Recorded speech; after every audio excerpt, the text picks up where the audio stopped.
નમસ્કાર વિદ્યાર્થી મિત્રો, શ્રી સ્વામિનારાયણ વિદ્યાર્થી ભુવન ટ્રસ્ટ સંચાલિત એસએન વિદ્યાલયના ઈ લર્નિંગ પ્રોગ્રામમાં હું અશોક ચૌહાણ આપનું ફરી સ્વાગત કરું છું. તો વિદ્યાર્થી મિત્રો, છેલ્લા 3 સેશનથી આપણે ગુજરાતી ગ્રામરના સંધિ વિશે અભ્યાસ કરીએ છીએ અને સૌપ્રથમ તો આપણે સંધિ શબ્દનો અર્થ, સંધિ એટલે શું, તેની વ્યાખ્યા, ત્યારબાદ સંસ્કૃત ભાષાની પરંપરા પ્રમાણે સંધિ છે જેના 3 પ્રકાર છે.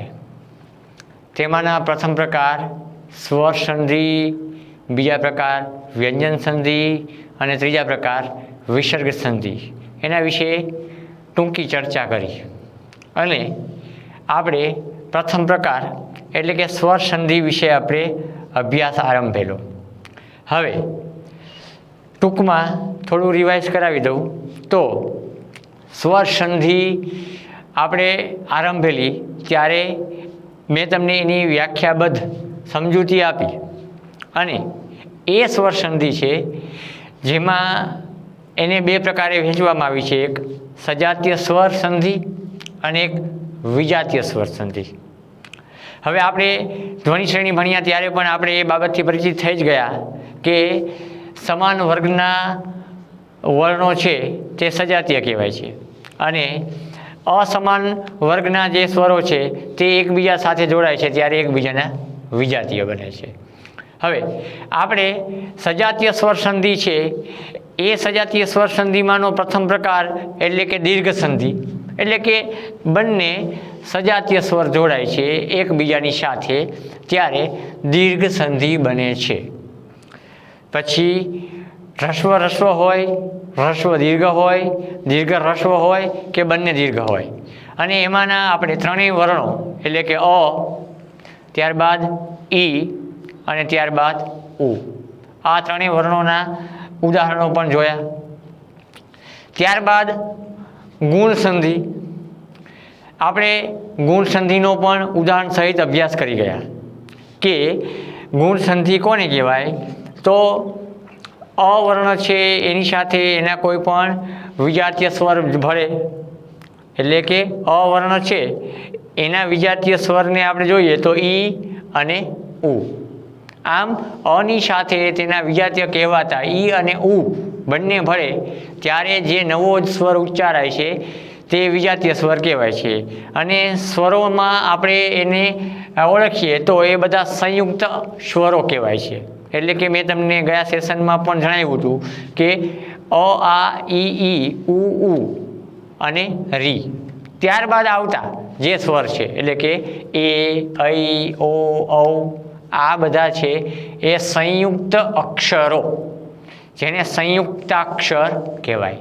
કારણ કે પરસ્પર 2 વિજાતીય સ્વરો જે એકબીજાના વિજાતીય છે તે સ્વરો એકબીજાની સાથે ભળે છે અને જે નવા સ્વરનું ઉચ્ચારણ થાય છે તેને વિજાતીય સ્વર કહેવાય છે. એ વિજાતીય સ્વરની સંધિ, એમાંની આપણે એક ગુણ સંધિ જોઈ અને તેના ઉદાહરણો પણ જોયા.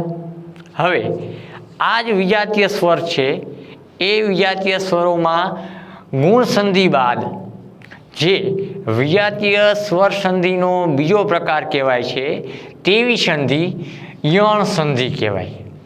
હવે બંનેની વ્યાખ્યા સાથે બંનેનો ભેદ પણ તમને જણાવી દઉં કે વિજાતીય સ્વર સંધિ છે એનો પ્રથમ પ્રકાર એટલે કે ગુણ સંધિ. ગુણ સંધિમાં આપણે અ સ્વર છે એ અસ્વરની સાથે એના જ વિજાતીય એટલે કે અની સાથે ઈ આવે કે અની સાથે ઉ સ્વર આવે ત્યારે જે સંધિ બની એ બધી જ સંધિ અથવા તો ત્યારે થતા સંધિના જે શબ્દો છે એ બધા સંધિ શબ્દો છે એ ગુણ સંધિના નિયમ પ્રમાણે બનતા શબ્દો છે અને આવી સંધિને ગુણ સંધિ કહેવાય છે. પણ હવે આપણે આ વિજાતીય સ્વર સંધિ છે તેના બીજા પ્રકાર એટલે કે યણ સંધિ વિશે આપણે અભ્યાસ કરવાનો છે. તો એ યણ સંધિ કોને કહેવાય, એની વ્યાખ્યા શું એ તમને જણાવું. તો ઈ સ્વર એટલે કે હ્રસ્વ ઈ હોય કે દીર્ઘ ઈ હોય, અને ઉ સ્વર પછી એમાં પણ હ્રસ્વ કે દીર્ઘ, એ ઈ સ્વર અને ઉ સ્વર પછી કોઈ પણ વિજાતીય સ્વર ભળે. ઈ સ્વરની સાથે કે ઉ સ્વરની સાથે તેનો કોઈ પણ વિજાતીય સ્વર ભળે ત્યારે જે નવો સ્વર ઉચ્ચારાય અથવા તો સંભળાય તેવી સંધિને સંસ્કૃતની પરંપરા પ્રમાણે યણ સંધિ કહેવાય. આરંભીએ એનો અભ્યાસ. યણ સંધિ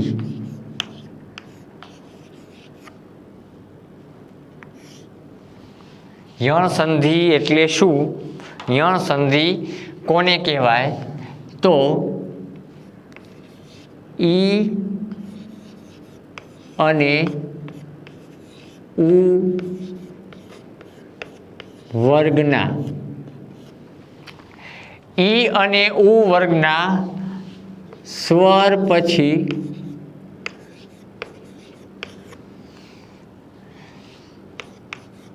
તેના કોઈ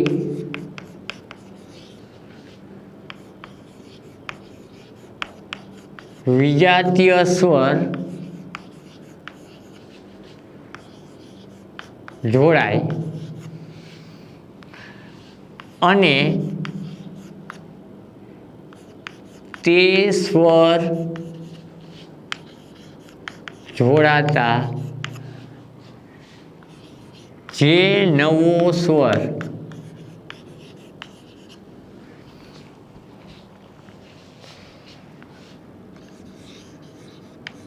ઉચ્ચારાય ત્યારે થતી સંધિ ને સંસ્કૃત ભાષાની પરંપરાનુસાર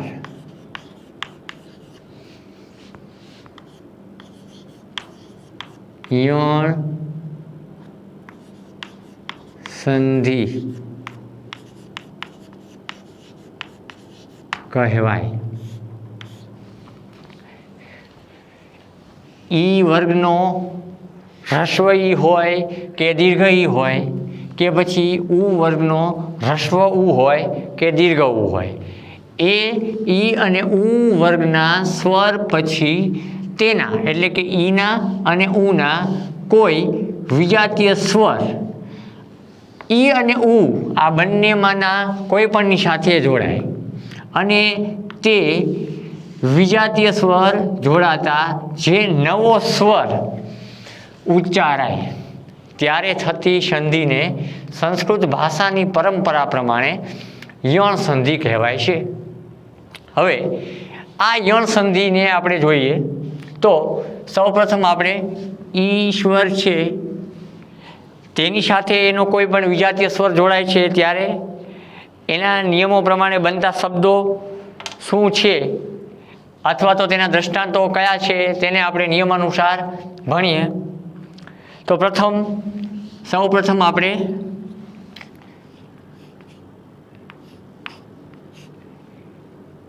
ઈશ્વરની વાત કરીએ એટલે કે પછી ઈ વર્ગનો કોઈ પણ સ્વર હોય પછી એમાં હ્રસ્વ ઈ હોય કે દીર્ઘ ઈ હોય, મૂળ ઈ વર્ગનો કોઈ પણ સ્વર હોય તેના પછી તેનો કોઈ વિજાતીય આવે. જો આ જણાવી મેં તમને યણ સંધિની વ્યાખ્યા જણાવી.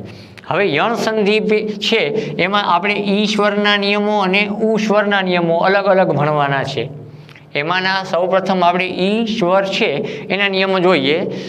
પ્રથમ તો એની વ્યાખ્યા જોઈએ કે ઈ છે એ ઈ સ્વર, એના પછી એનો કોઈ પણ વિજાતીય સ્વર ભળે તો ઈ વર્ણ છે એનું રૂપાંતર થાય છે અને તે એક વ્યંજનમાં થાય છે. એ વ્યંજન કયો? તો એ વ્યંજન છે ય. એટલે કે ઈશ્વર છે એના પછી ઈશ્વર પછી તેનો કોઈ વિજાતીય સ્વર ઈશ્વરની સાથે જોડાય ત્યારે ઈશ્વર છે એ ઈશ્વરનો ય થાય અને પાછળનો વર્ણ યમાં ભળી જાય તેમજ આગળનો વર્ણ અર્ધ બને. વ્યાખ્યા સમજાવું છું. સરળ છે, અઘરી નથી. આપણે એને સમજવાની છે.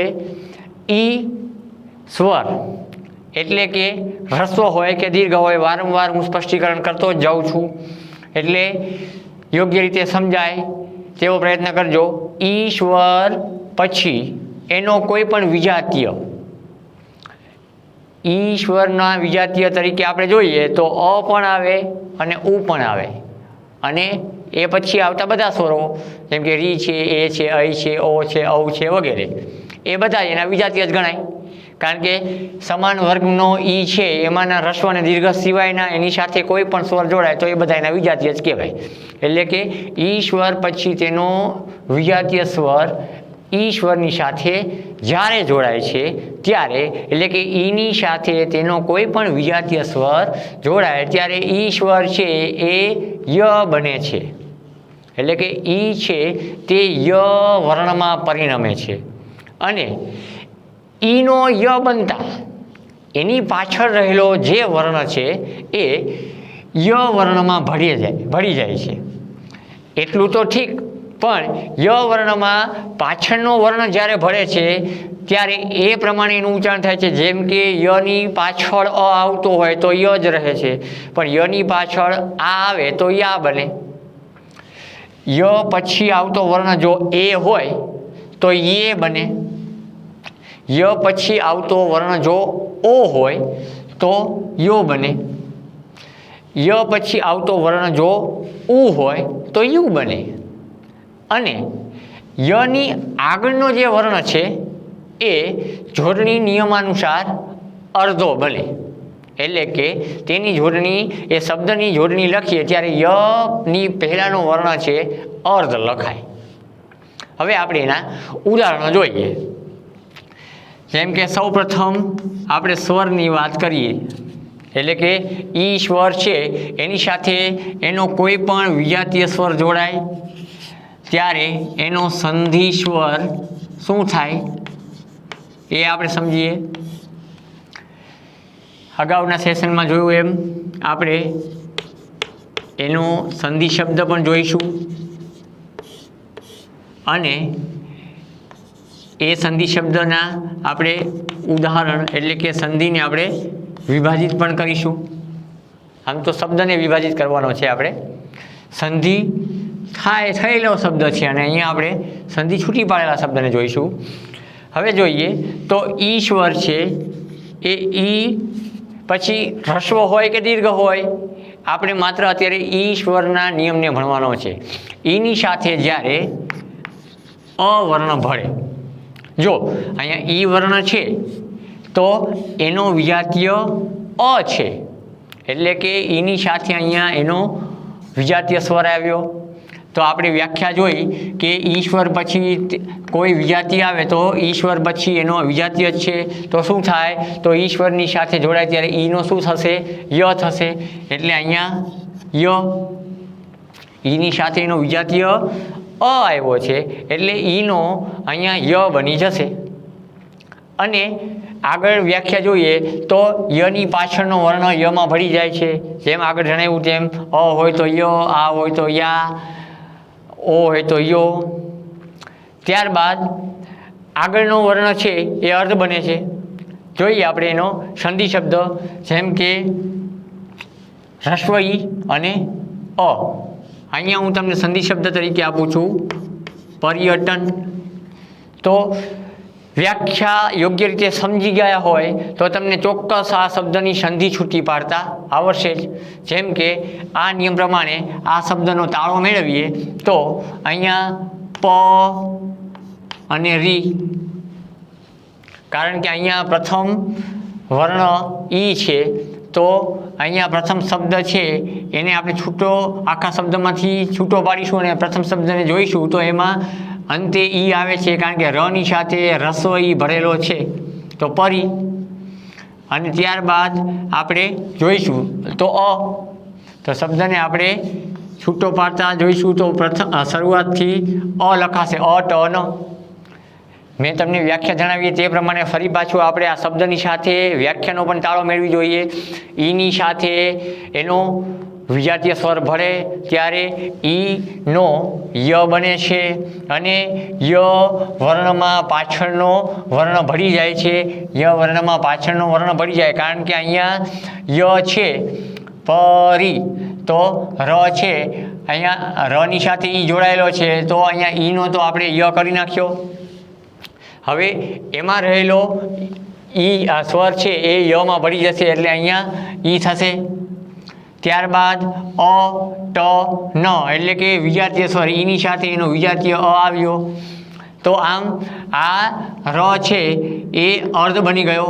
અહીંયા જુઓ તમે નિયમ પ્રમાણે કે ય ઈનો ય થાય છે ત્યારે એની પાછળનો સ્વર એમાં ભળી જાય છે અને આગળનો વર્ણ અર્ધ બને છે. એટલે કે અહીંયા આગળ રહેલો વર્ણ ર છે એ અર્ધ બનીને અહીંયા રેપ સ્વરૂપે લખાયો. સમજાયું? એ જ પ્રમાણે અન્ય ઉદાહરણ જોઈએ આપણે. ઈની સાથે અ જોયો.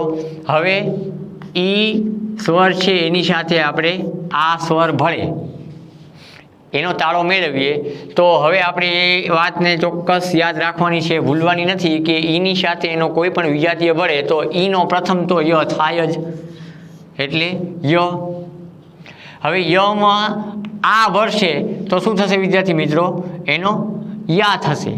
અહીંયા કૌંસમાં લખું છું યા, કારણ કે અહીંયા આ સ્વર ભળે છે. હવે એવો જ એક સંધિ શબ્દ જોઈએ તો વ્યાકરણ, જે આપણે અત્યારે ભણી રહ્યા છીએ તે વ્યાકરણ. આ શબ્દને આ સ્વરો પ્રમાણે છૂટા પાડીએ તો વી એટલે કે વ છે એમાં ઈ ભરેલો છે. ત્યારબાદ પ્રથમ શબ્દ આ આવશે આકરણ. જો હવે અહીંયા વની સાથે રહેલો ઈ, તો વની સાથે ઈ રહેલો છે જ, તો અહીંયા રહેલો આ ઈ છે એની સાથે એનો વિજાતીય સ્વર આ છે. તો પ્રથમ તો આપણે એનું શું કર્યું? ઈનો ય કર્યો એટલે કે આપણે અહીંયા ય કર્યો અને આની પાછળ રહેલો વર્ણ આ છે. હવે ઈનો ય બન્યો ત્યારબાદ આ ભળી ગયો એટલે અહીંયા યા થઈ ગયું, જે મેં અહીંયા લખી બતાવ્યું છે. અને આગળનો વર્ણ એટલે કે વ છે એ અર્ધ બની ગયો આપોઆપ. સમજ્યા તમે વિદ્યાર્થી મિત્રો? આમ આપણે નિયમ પ્રમાણે શબ્દની સંધિને છૂટી પાડતા જઈશું તો ચોક્કસ સમજાશે. હવે આપણે એના પછીનું એક ઉદાહરણ જોઈએ તો ઈશ્વર છે એની સાથે એ ભળે છે. જો અહીંયા અ વર્ણનો સંયુક્ત વર્ણ છે આ, એટલે કે અ અને ઈ આપણે આગળ જ્યારે ગુણ સંધિ જોઈ એ ગુણ સંધિમાં આપણે આ નિયમ વિશે સમજી ગયા કે અની સાથે ઈ ભળે છે ત્યારે એ બને છે. જેમ કે ઉદાહરણ આપેલું નરેન્દ્ર, નર અને ઇન્દ્ર, એટલે ત્યાં અ અને ઈ જોડાય છે ત્યારે એ બને છે. એટલે કે એ છે સંયુક્ત અક્ષર છે. હવે આપણે અહીંયા ઈની સાથે સંયુક્ત અક્ષર અથવા તો અ વર્ગના સ્વર તરીકે પણ આપણે એને લઈ શકીએ, પણ અહીંયા એક જુદા સ્વર તરીકે પણ એને સ્થાન મળેલું જ છે, એટલે કે ઈની સાથે જ્યારે એ ભળે છે ત્યારે પ્રથમ તો નિયમ પ્રમાણે ઈની સાથેનો વિજાતીય એ આવ્યો છે, એટલે આપણે એનો ય જ કરી નાખીએ. હવે યમાં એ ભળે છે એટલે એનો ઉચ્ચાર શું થશે? એ થશે. આપણે એવું જ એક ઉદાહરણ જોઈએ, પ્રત્યેક. તો શબ્દને આપણે આ જ સ્વરો પ્રમાણે છૂટો પાડીશું ત્યારે પ્રતિ અને પાછળના શબ્દને આપણે લખીશું તો એક. જો ફરીવાર વ્યાખ્યાને અહીંયા સમજતા જજો સાથોસાથ, એટલે તમને ચોક્કસ સંધિનો નિયમ સમજાશે જ કે અહીંયા ત વર્ણ છે, તની સાથે ઈ ભરેલો છે, એટલે કે ઈ અહીંયા રહેલો ઈની સાથે રહેલો અ માટે ઈનો વિજાતીય અ છે, એટલે આપણે અહીંયા ય કરી નાખ્યો. યમાં એ ભર્યો એટલે યે થયો, અને આગળ રહેલો એટલે કે અહીંયા ય થઈ ગયો અને આ ત છે એની આગળનો છે એટલે એ અર્ધ બન્યો. તો શબ્દની સંધિ થાય છે પ્રતિ વત્તા એક, અને તેનો સંધિ શબ્દ બને છે પ્રત્યેક. ત્યારબાદ આપણે ઈશ્વર છે એની સાથે ઉની વાત કરીએ. યણ સંધિમાં ફરીવાર યાદ અપાવી દઉં કે ઈ વર્ગના કોઈ પણ સ્વર સાથેના વિજાતીય સ્વર ભળે, એટલે કે આ બધા જ ઈ વર્ણના વિજાતીય છે. તો ઈ વર્ણની સાથે ઉ વર્ણ એટલે કે ઈની સાથે તેનો વિજાતીય વર્ણ ઉ આવે છે ત્યારે ય નિયમ પ્રમાણે આપણે લખ્યો. હવે સ્વર ઉ છે એટલે અહીંયા યનું યુ થાય. તો આવો જ આપણે એક શબ્દ જોઈએ તો ઉપરયુક્ત. શબ્દને નિયમ પ્રમાણે છૂટો પાડીએ તો ઉપરી, એટલે કે પ્રથમ શબ્દના અંતે રહેલો ઈ અને બીજા શબ્દની શરૂઆતમાં રહેલો ઉક્ત. હવે અહીંયા ઈની સાથે એનો વિજાતીય છે જ, એટલે ઈનો ય બન્યો, યમાં ઉ ભર્યો એટલે યુ થયો, અને આગળનો વર્ણ એટલે કે અહીંયા ર છે એ અર્ધ બન્યો, એટલે અહીંયા શબ્દની જોડણી આપણે લખી ત્યારે ર ને આપણે અહીંયા અર્ધ લખ્યો, ઉપરયુક્ત. હવે આપણે આગળ એક બીજું ઉદાહરણ જોઈએ, ઈ અને એની સાથે એનો વિજાતીય સ્વર જે ઉ છે એ દીર્ઘ છે. તો એનો પણ શું થશે? તો ઈનો વિજાતીય છે ઉ, એટલે ઈનો તો પ્રથમ ય થઈ જ જશે. એની સાથે એનો એનો વિજાતીય છે એ દીર્ઘ ઉ છે, તો એ ભળે છે ત્યારે યુ થશે. હવે આપણે અહીંયા ઉદાહરણ જોઈએ તો ઉદાહરણમાં છે વ્યુહ. શબ્દને છૂટો પાડીએ ત્યારે પ્રથમ તો વી, ત્યારબાદ આવશે ઉહ, એટલે કે શબ્દમાં સૌ પ્રથમ વ છે એ વની સાથે રહેલો વર્ણ એટલે કે સ્વર ઈ છે, અને ઈની સાથે એનો વિજાતીય ઉ છે. અહીંયા ઈનો વિજાતીય ઉ હોવાથી અહીંયા ઈનો ય કર્યો આપણે. હવે ઈનો ય કર્યો એટલે યની પાછળનો રહેલો વર્ણ ઉ છે દીર્ઘ છે, એટલે અહીંયા ઉ થઈ ગયો એટલે યુ દીર્ઘ બન્યો, અને વ છે એ આગળનો છે એટલે વ છે અર્ધ બન્યો. આમ આ નિયમ પ્રમાણે જો તમે પાઠ્યપુસ્તકમાં રહેલા અન્ય શબ્દોને પણ તપાસશો તો ચોક્કસ તમને આ યણ સંધિ સમજાશે. વ્યાખ્યા છે એ આપણને એકદમ સરળ રીતે સમજાય તેવી છે, પણ એ વ્યાખ્યાને સ્પષ્ટ રીતે સમજશો તો તમને આ જોડાક્ષરવાળા રહેલા શબ્દો છે, આ દરેકે દરેક શબ્દો છે જોડાક્ષરવાળા શબ્દો છે, જેમ કે પર્યટન, વ્યાકરણ, પ્રત્યેક, ઉપરયુક્ત અને વ્યૂહ. છતાં પણ એ વ્યાખ્યાની સાથે તમે આ દરેક સ્વર છે એનો તાળો મેળવતા જશો તો તમને દરેકે દરેક શબ્દ છે એની સંધિ છે એ છૂટી પાડતા અવશ્ય આવશે. આમ પાઠ્યપુસ્તકમાં રહેલા અથવા તો વ્યાકરણમાં રહેલા ઘણા બધા શબ્દો છે. વ્યાકરણનું પુસ્તક હોય તો એમાં પણ તમે તપાસી જુઓ તો તમને અઢળક ઉદાહરણો મળશે. અને એના દ્વારા મેં અહીં તમને જે યણ સંધિનો નિયમ સમજાવ્યો એ યણ સંધિનો નિયમ છે એ એકદમ સ્પષ્ટ થશે. તો વિદ્યાર્થી મિત્રો, આજના સેશનમાં બસ આટલું જ. વધારે અભ્યાસ માટે આપ થોડી વધારે મહેનત કરી શકશો અને પાઠ્યપુસ્તક, વ્યાકરણ કે અન્ય સાહિત્યમાંથી તમે વિશેષ ઉદાહરણ મેળવીને વિગતે સ્પષ્ટીકરણ કરી શકશો. આજે અહીં વિરમીએ. નમસ્કાર.